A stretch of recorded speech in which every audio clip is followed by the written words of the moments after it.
માર્ક્સના શુભ સંદેશમાંથી પાઠ 3 અધ્યાય કડી 13 થી 19. ઈસુ પોતે ઈચ્છતા હતા એવા માણસોને પોતાના અંત્યવાસી થવા માટે બોલાવ્યા. ઈસુએ પર્વત ઉપર જઈને પોતે ઈચ્છતા હતા એવા માણસોને બોલાવ્યા, એટલે તેઓ તેમની પાસે ગયા.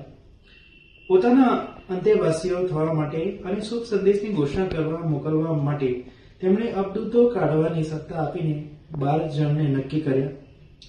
તેમણે નીચેના 12 નક્કી કર્યા: સિમોન, જેમનું બીજું નામ પીતર પાડ્યું, પછી જબીદનો પુત્ર યાકોબ અને યાકોબનો ભાઈ યોહાન.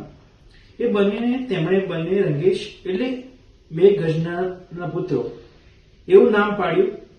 એ પછી આંદ્રિયા, ફિલિપ, બાર્થોમી, માથી, થોમા, અલ્ફીનો પુત્ર યાકોબ, થતી જહાજ સિમોન અને ઈસુને દગો દીધો હતો તે યહૂદા ઇસ્કરિયોત.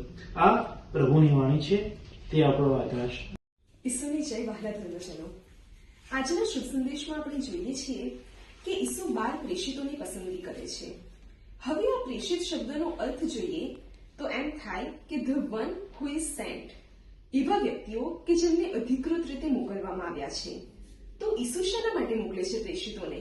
તો સંત માર્ક લખે છે કે શુભ સંદેશની ઘોષણા કરવા માટે અને પોતાના અંત્યવાસીઓ થવા માટે ઈસુ 12 પ્રેષિતોને પસંદ કરે છે. As per Catechism of the Catholic Church and Code of Canon Law 1983, Canon 225 Section 1 states that since lay persons are designated by God for the apostolate through baptism and confirmation, they have the right and obligation to work so that the divine message of salvation is made known and accepted by all the persons everywhere in the world.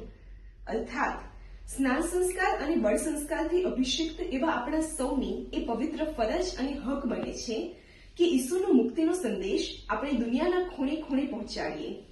શરૂઆત આપણા ઘરથી કરીએ. આપણા બાળકોને પ્રભુમય જીવન જીવતા શીખવાડીએ. સગા સ્નેહીઓ અને પડોશીઓ સાથેના સંબંધમાં આવેલી કટુતા અને મન દુઃખ દૂર કરીને મન મેળ વધારીએ. આપણા શાળા, કોલેજો, ઓફિસો, અપડાઉનમાં, રસ્તામાં આવતા જતા આખા દિવસ દરમિયાન આપણે જેને પણ મળીએ તે સૌને આપણામાં ઈસુના દર્શન થાય, જીવંત ઈશ્વરની અનુભૂતિ થાય તેવું આપણું વર્તન, વ્યવહાર અને આચરણ બનાવીએ. હા મારા વહાલા ધર્મજનો, આપણે સૌ ઈશ્વરની પસંદ કરાયેલી પ્રજા છીએ અને ઈસુએ જેમ 12 પ્રેષિતોને પસંદ કર્યા હતા તેમ ઈસુ આજે આપણને, તમને અને મને કહી રહ્યા છે કે જાઓ અને આખા વિશ્વમાં ઈશ્વરની શુભ સંદેશની ઘોષણા કરો. ઈસુની જેવા ઈસુમય બનો. Don't act like Christians, act like Christ.